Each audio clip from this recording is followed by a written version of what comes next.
আমি ডক্টর উজান রায়। Bankura medical college হাসপাতাল থেকে আমার বদলি হলো শিলিগুড়ির মেডিকেল কলেজ হাসপাতালে। তল্পিতল্পা গুটিয়ে চললাম শিলিগুড়ির উদ্দেশ্যে। বিয়ে আমি করিনি, আর করার ইচ্ছেও নেই। আমার কাজ নিয়ে বেশ আছি। প্লেনের চাকা বাগডোগরা এয়ারপোর্টের রানওয়ে ছুঁতেই 21 বছর আগের সেই স্মৃতি চোখ ভিজিয়ে দিল। অসুস্থ বনুকে কলকাতায় নিয়ে যাওয়ার জন্য এই এয়ারপোর্টে এসেছিলাম 21 বছর আগে। তারপর এই এলাম। এয়ারপোর্ট থেকে বেরিয়ে দেখি প্লাকার্ড হাতে একজন দাঁড়িয়ে আছে। আমি এগিয়ে নিজের পরিচয় দিতেই সে গাড়ির দরজা খুলে দিল। গাড়ি চলতে লাগলো, সাথে আমার স্মৃতিও। 21 বছর কম সময় নয়। আমার জন্ম জলপাইগুড়িতে। ডুয়ার্সের মালবাজারে ছিল আমাদের বাড়ি। বাবা ছিলেন একটা চা বাগানের ম্যানেজার। যখন ইচ্ছে হতো বাবার সাথে চা বাগানে চলে যেতাম।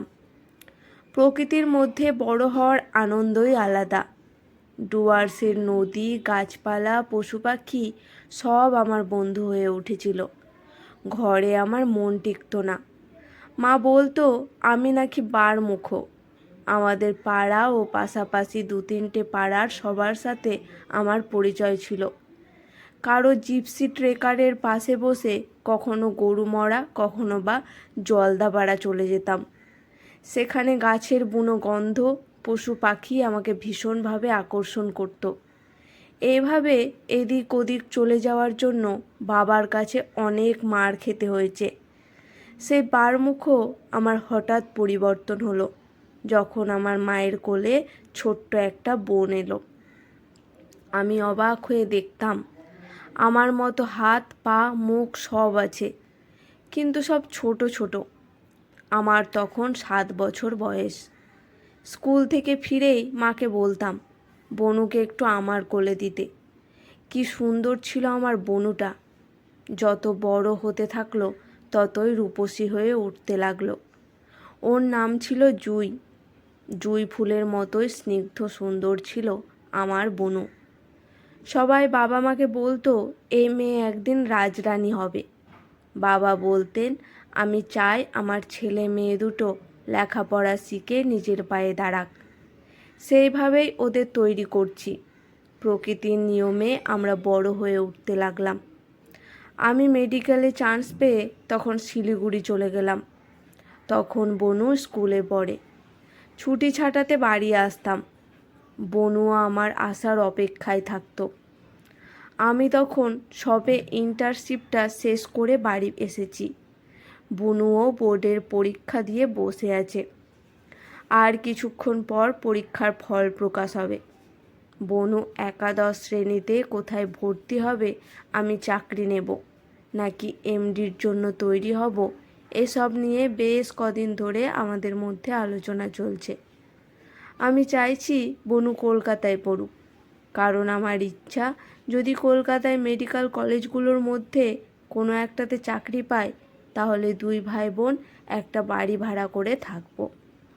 হাসি মজা খুনসুটিতে আমাদের দিনগুলো যখন কেটে যাচ্ছিল তখন একদিন দেখলাম বনু মাথা যন্ত্রণায় ছটফট করছে। বনুকে জিজ্ঞেস করলাম, করে জানলাম প্রায়ই ওর মাথায় যন্ত্রণা হয়, তবে মাথা ব্যথার ওষুধ খেলে ঠিক হয়ে যেত, কিন্তু বেশ কদিন ধরে ব্যথাটা খুব হচ্ছে। আমি বললাম তোর এতদিন মাথা যন্ত্রণা হচ্ছে আর আমাকে জানানোর প্রয়োজন বোধ করিসনি? দাদার ওপর তোর বিশ্বাস নেই? ও কিছু উত্তর দেবার আগেই বমি করে ফেলল। মা বলল ও মাইগ্রেনের ব্যথা। আমারও ছিল। আমার মন মানল না। পরদিন বনুকে নিয়ে আমাদের হাসপাতালে গেলাম ওর চেক আপ করানোর জন্য। তখনও আমাদের হাসপাতালে সিটি স্ক্যানের ব্যবস্থা ছিল না। এক্স রে করে রিপোর্ট দেখে আমার কলেজের স্যার ডক্টর সুমিত রায় পরামর্শ দিলেন কলকাতায় নিয়ে গিয়ে সিটি স্ক্যান ও আরও পরীক্ষা নিরীক্ষা করার। কলকাতায় আমাদের কোনো চেনা জানা নেই, তাই একটা হোটেলে উঠলাম। স্যারের রেফারেন্সে পিজিতে ভর্তি করা হলো বনুকে। সব রকম পরীক্ষা হলো। রেজাল্ট দেখে ভেঙে পড়লাম। ব্রেন টিউমার, এবং সেটা ম্যালিগ্যান্ট।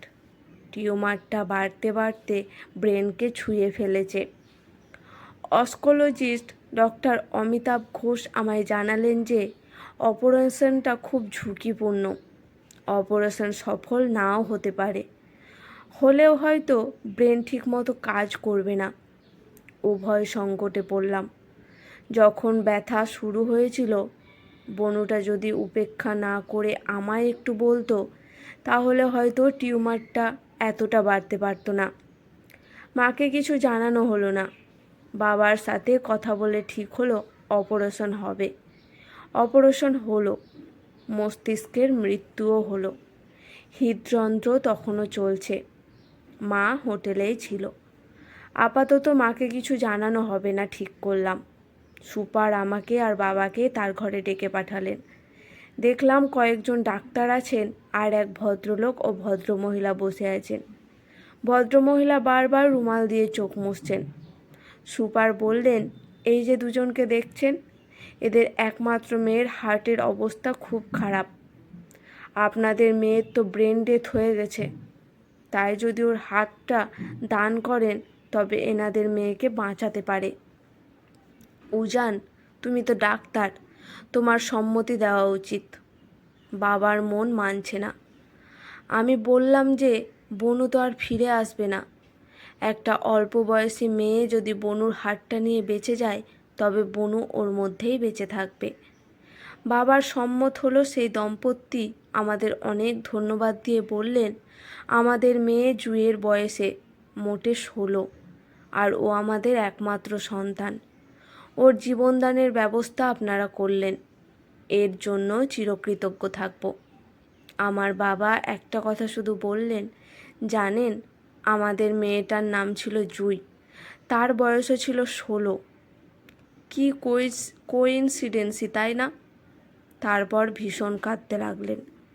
আমি বুকে পাথর চেপে কোনো রকমে বাবাকে ঘর থেকে বাইরে বের করে আনলাম।